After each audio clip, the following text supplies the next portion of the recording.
बुरजा फैसा हाबनायाव जोंखौ दाननानै होजोबबाय बुरजा फैसा हाबनायाव जोंखौ दाननानै होजोबबाय जों बेजोंनो फिसौ लेखा फोरोंदोंमोन जों नांगालनो बहर होआ देग्लाय जों नांगालनो बहर होआ देग्लाय आगोल 96आवबो आं सावथाल आन्दलनावनो रान्दि जाखानाय ओमफ्राय नै प्रमद बर'नि आमोलाव अरुनदय बानायनायखौ मोनदोंमोन मोनै मोनै नै दा आरो नैबे बुरजा फैसा हाबनायाव जोंखौ दाननानै होजोबबाय गामिनि माबा चेयारमेनफ्राबो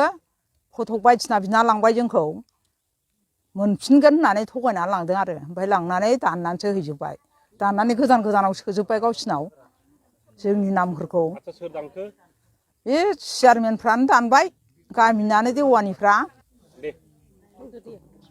बिपिएफ सरखारानो दानबाय ओमफ्राय बे बिपिएफ सरखारनि नेताफ्रानो दानजोबबाय दा ओमफ्राय दा जोङो रागा जोंबाय नायबाय जोङो फैसा हाबदों होननायखाय दा नोंसोर नायनानै मोनला नोंसोरनि नामफ्रा गैला नोंसोर गोदो जाखाजोबनाय हागौ हागौ जानानै नोंसोर ना बेदर जानानै फुंबाय जों दा फुंनांसिगौ बेबादि होनबाय आरो मा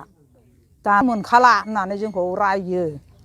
ओमफ्राय होनबालाय जों मोना नालाय जों थाबाय रागा जोंनानै खाथि खालानि रान्दिफोरखौबो दानजोबबाय आंनि लोगोफोरखौ ओमफ्राय रान्दि मानसियाथ' मोनथाय दं नालाय जों रान्दिया मोनथारनांगौ मानो जोंखौ दानखो हयथ'बा फिसाइ गोनांफोरखौ दानमोन होननानै जों बादिनांदों ओमफ्राय ओहो मोनला नोंसोरो गोदोनिफ्राय जाखाबाय नोंसोर मोननांला जेबो बे आंनि खाथियाव थानाय रान्दिफ्रा गासिबो दानना होजोबबाय बिसोरखौ ओमफ्राय जोङो रान्दि दुखि फिसा फिसौनो जोङो बे अरुनदय मोननाय फैसाजोंनो जों माइरं बायनानै जाहोयोमोन दा जोंहा बिराद जारला जाबाय दा मोनोमोन जोंनो फार्स्ट मोनजेननायमोन आरो मोनै मोनै मोननानै जोंखौ बै बर'दिन माबानिफ्रायनो दानना होदों जों 6 मास जाबाय मोनैया मानो बिदि खालायना होखो जोंखौलाय जों बेजोंनो फिसौ लेखा फोरोंदोंमोन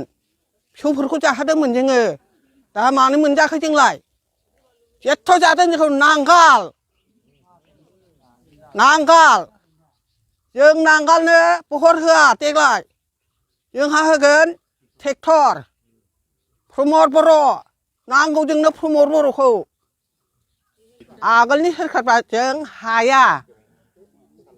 दानि सरखारा बाल बुथुसो गाज्रि फाज्रि